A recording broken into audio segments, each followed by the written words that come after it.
नमस्ते अहिले तपाई हेर्दै हुनुहुन्छ ELH English Learning Home. Hello everyone. Namaste. Let's study in detail. को study detail मा गरौं.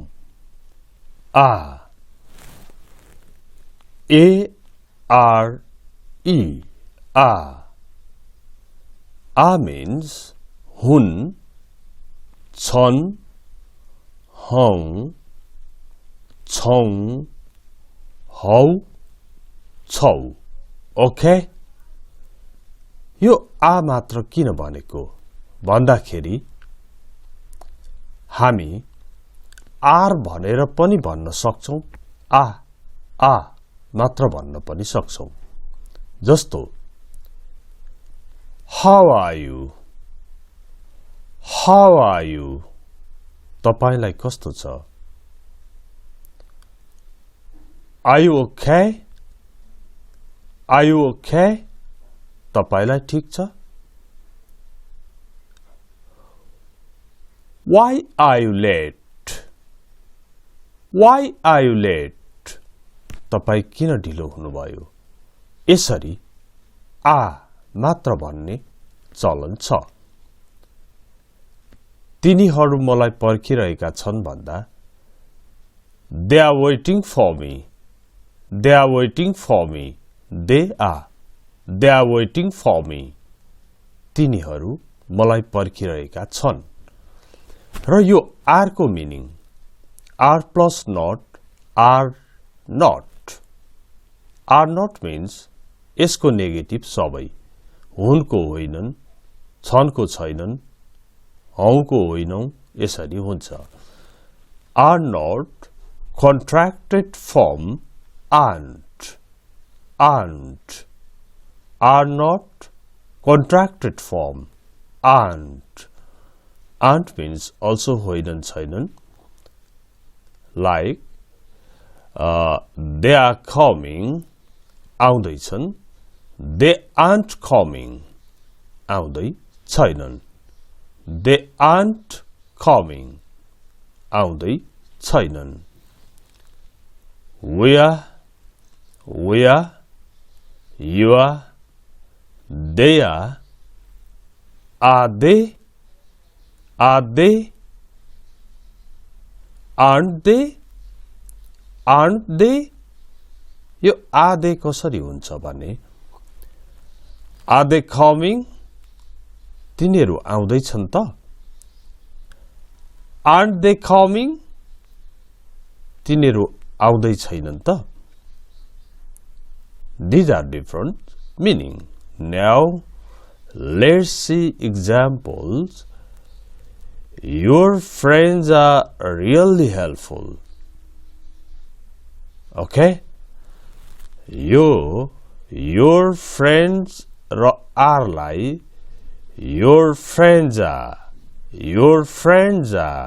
bunch.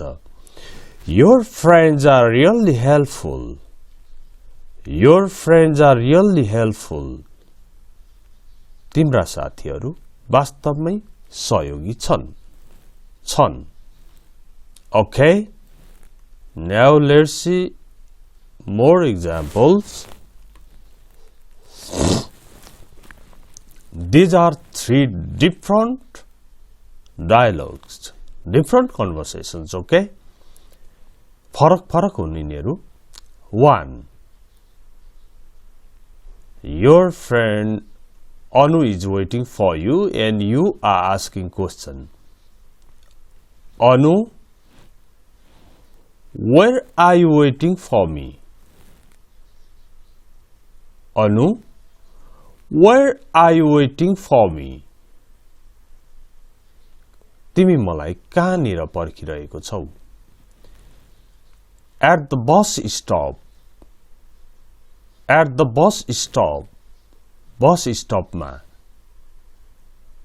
At the airport ma. Okay? These are some examples. Now, Why are they angry with you? Why are they angry with you? Are they? Why are they angry with you? तिनीहरू तिमीसँग किन रिसाएका छन्? I don't know. I don't know. मलाई थाहा छैन. Another dialogue. I think you are telling a lie. I think you are telling a lie. मलाई लाग्छ तिमी झुटो बोलिरहेको छौ. यो क्वेशन मार्कलाई हटाइदिनु होला है. यो क्वेशन मार्क होइन. I think you are telling a lie. मलाई लाग्छ तिमी झुटो बोलिरहेको छौ. No, it's true. होइन, यो सत्य हो. Sometimes you also think your friend is telling a lie. तपाईलाई पनि साथीले झुटो बोले जस्तो लाग्छ. अनि भन्न सक्नुहुन्छ I think you are telling a lie. मलाई लाग्छ तिमी झुटो बोलिरहेको छौ.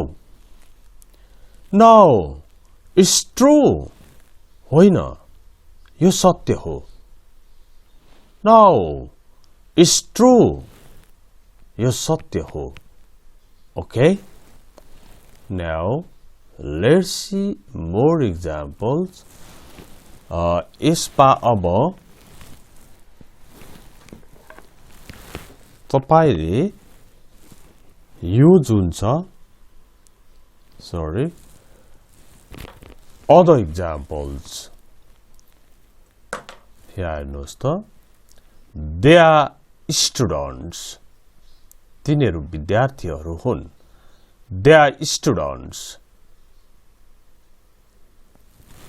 They aren't students. तिनीहरू विद्यार्थीहरू होइनन्. They aren't students. तिनीहरू विद्यार्थीहरू होइनन्. They are going to college. Sorry. They are going to school. They are going to school. तिनीहरू स्कुल गइरहेका छन्. AR अगाडि गएर Are they going to school? Are they going to school?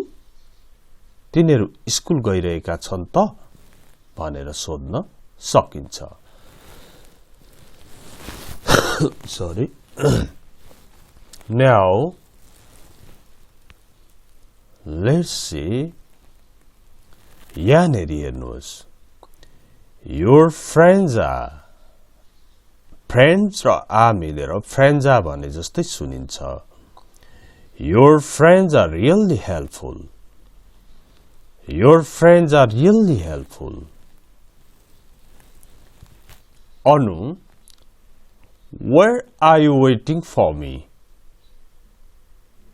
At the bus stop. Why are they angry with you? I don't know. I think you are telling a lie. No, it's true. They are students. They aren't students. They are going to school. Are they going to school? यहाँ फरक छ हेर्नुहोस् त. They are going to school. तिनीहरू school गइरहेका छन्. यो question होइन, यो समागम रूपमा बोलिन्छ. तर यो क्वेशन हो. त्यसो हुँदा यसको क्वेशन राइजिङ टर्नमा जान्छ. यहाँबाट उँभो उँभो जान्छ. Are they going to school? भनेर cool. Yes. Are they going to school? तिनीहरू स्कुल गइरहेका छन् त भनेर सोधिन्छ. Okay. In this way, I completed this unit. यो भन्दा अगाडि is र am को कम्प्लिट भइसकेको छ. Okay? मैले क्रमशः एकदम डिटेलमा यो लेसनहरू बनाइरहेको छु र तपाईले एटलिस्ट तपाईलाई केही काम लाग्यो, मन पर्यो भने लाइक गरिदिनुहोस्, कमेन्ट गर्नुहोस्, यस्तै कन्टिन्यू गरिदिनु भन्नुहोस्। अनि सबभन्दा ठूलो कुरा छ शेयर गरिदिनु होला। नयाँ हुनुहुन्छ भने यो अंग्रेजी भाषा सिक्ने इंग्लिश लर्निङ होम अनि अर्को द बेस्ट प्रिपरेसन, यो दुईटालाई सब्स्क्राइब पनि गर्न नभुल्नु होला। Thank you for watching it. See you next time. Bye bye.